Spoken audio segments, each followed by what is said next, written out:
You know, it's got to keep moving if it wants to stay alive.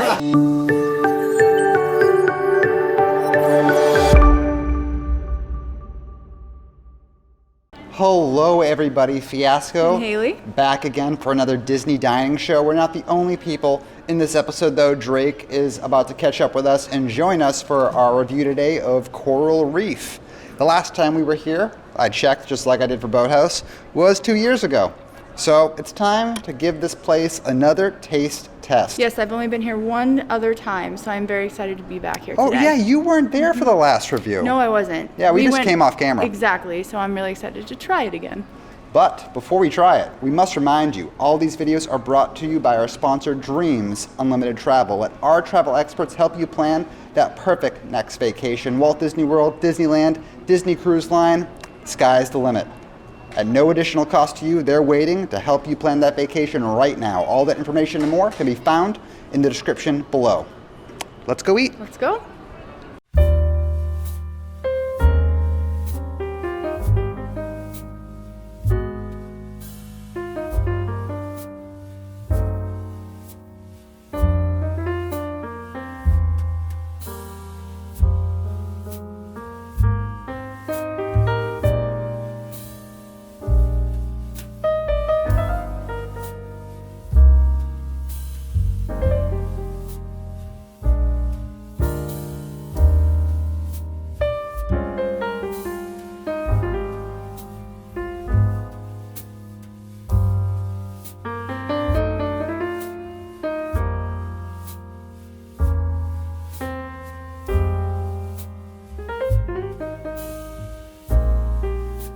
All right, so just sat down at Coral Reef and just had our appetizers. But before we get to that, I want to mention the atmosphere, because that's kind of the selling point of Coral Reef. You have the seas right to the right of us with Nemo and friends, and there just happens to be one of the largest aquariums in the entire United States. And we have, well, not front row, but close to front row seats to all of that. You're gonna see sharks, you're gonna see stingrays, fish. It's just a really, really cool environment. And then lots of blue tones throughout the whole restaurant that make you kind of feel like you are underwater with the fish. Really cool. And now our apps.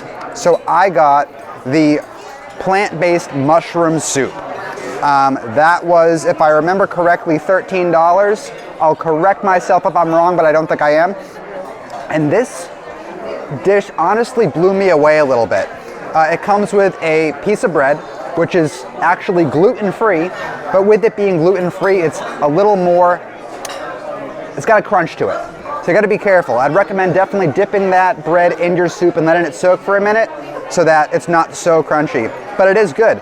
And you also know that it's vegan, so that bread has no butter on it. That has a nice glisten, but that's obviously oil, because again, vegan, no dairy. The soup itself, I'm surprised they had this here at Coral Reef. This is obviously a winter soup.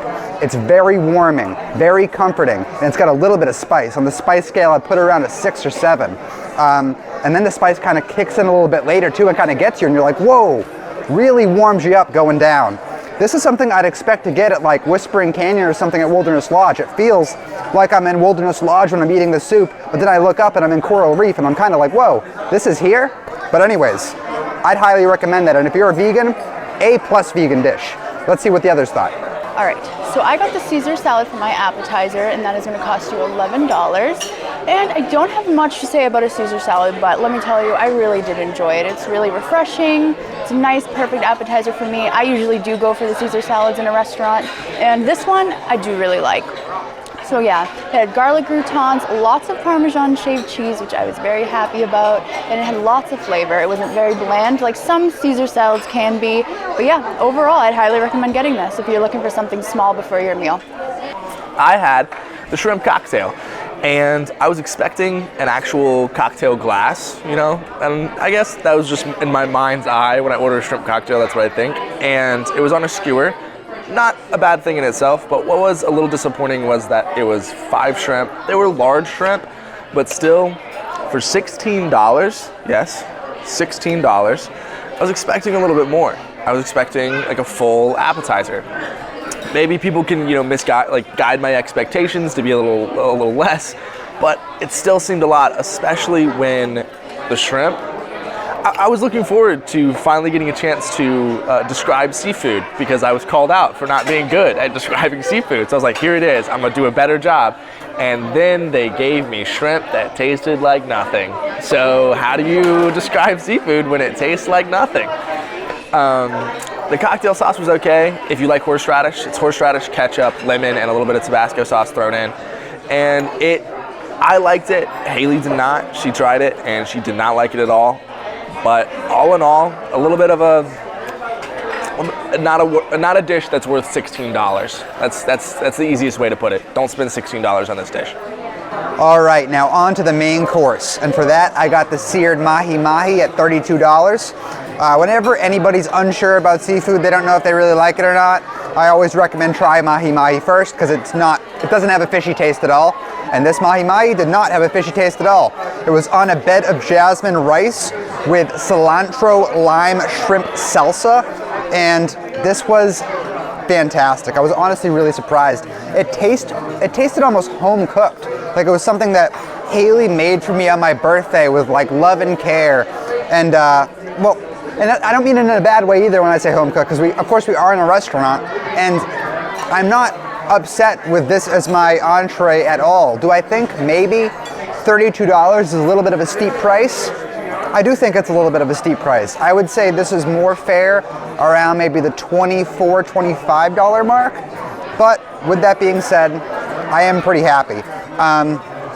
It does have in there, like I said, it's a shrimp cilantro lime sauce. It does have these little baby shrimps. I could really take or leave those little baby shrimps. It didn't need to be there. They didn't need to be there. The mahi-mahi stands alone. But the only thing I would knock on is just it's a little overpriced. But as far as presentation and flavor, 2 thumbs up for me. So I did not go for seafood like everyone else did. I went for the oven roasted citrus marinated half chicken with seasonal vegetables and saffron beurre blanc, which I'm assuming is the sauce, and that's going to cost you $28. And I think that's a pretty fair price for this.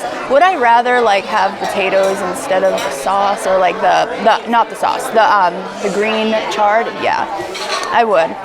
But overall, I really did like this. I thought the chicken had a lot of flavor. It was not dry, and I love when the skin on the chicken is crispy and like caramelized almost. It was so good.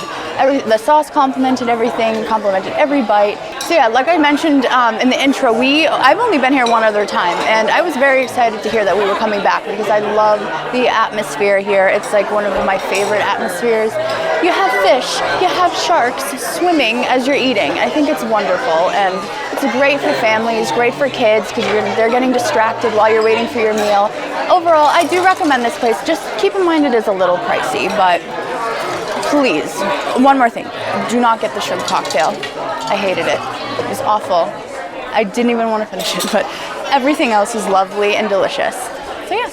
Yeah, great white. Look at that beauty.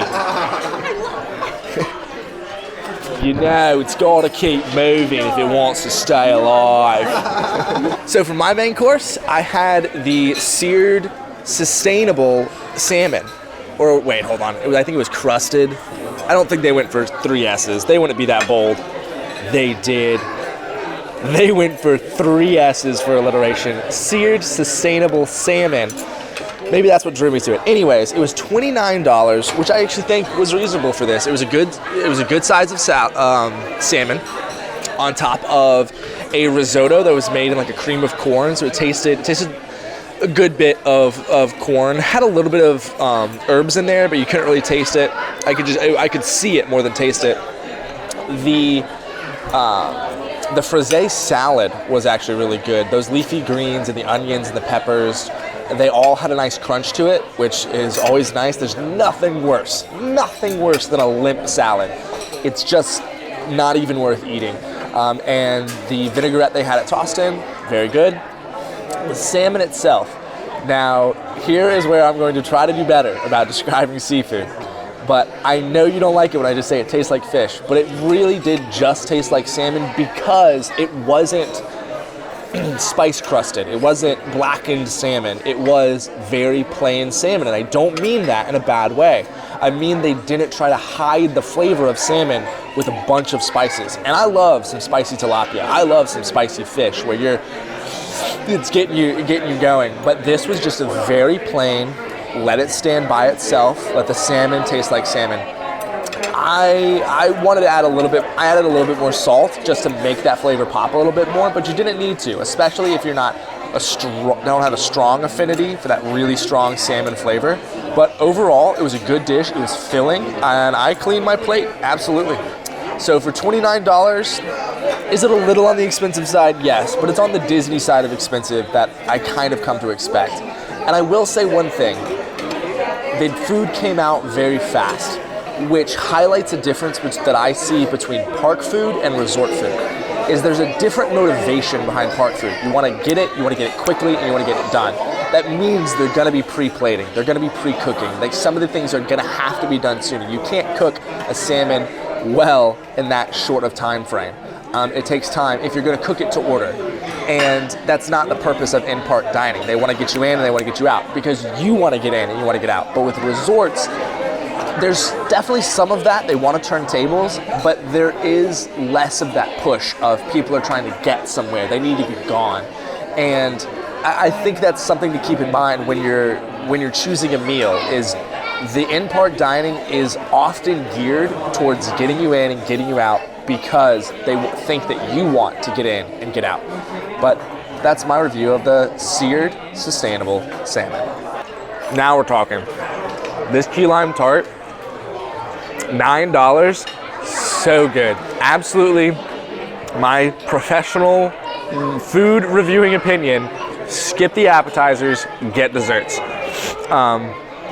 This one in particular, I'm really glad Haley said she liked it as well because I love key lime, but I love what I have to assume is bad key lime because I grew up going to public school and they had the little like triangle key limes. Do people know what I'm talking about? They're like in the cardboard and you like tear off the cardboard and they have this, it's like Newman's or something, Miss Newman's, I'm not sure. But they had like different stuff. Key lime was the only one and I would get all of my friends. And so ever since, like, key lime is just, if there's a key lime dessert, I'm gonna eat it. And this one was so tart. It made that sensation where you get something really tart and the back of your teeth and the back of your mouth like gets that really sharp sensation because it's just that tart and that sour, and I love that feeling and was really happy with this dessert. But let's see what everybody else thinks. All right, so like Drake mentioned, the desserts were a hit at this table. We shared the What was it? flourless chocolate cake with raspberry gelato for $10. It was so delicious. I'm gonna start. Yeah? It was warm. The cake was warm and the ice cream was cold, and I love that. I love that too. It's a great combination. It's a great combination. And I won't lie, I've had this dessert before. I knew it was good, and I was here on we never ordered. I never got it on camera though. I've never had it. And you've never had it. I was very happy. You tried the key lime too. Yes, and I really, really, really liked that as well. Like Drake mentioned, like that tart, that sourness, and then like the whipped cream or whatever, like that little cream on top. It's so good. It goes together so well. I enjoyed it. And you already know what I feel about warm chocolate cake along with cold ice cream. I don't think I've ever done a review where I've said anything in that combination was bad, but I'm not going to start today. It was really good. It was really good. And I'm honestly, this experience has been better than I expected it to be. I will definitely say that. Keep in mind though, if you're coming to Coral Reef, the menu is small. You have a total of 5 entree items, 4 appetizer items, and 4 desserts. It's a very small menu that you should check out before you book it. But I'm happy we came. Yeah, me too. This is my second time and I am very happy. Finally, the total bill for the 3 of us getting appetizers, entrees, and then desserts was $141.86. That includes a 10% DVC discount. You can also use your annual pass discount. It's the same. And then, yeah, with that, That's going to conclude our Disney dining show this week. We really hope you enjoyed it, and we hope to see you in the next one. Bye, guys.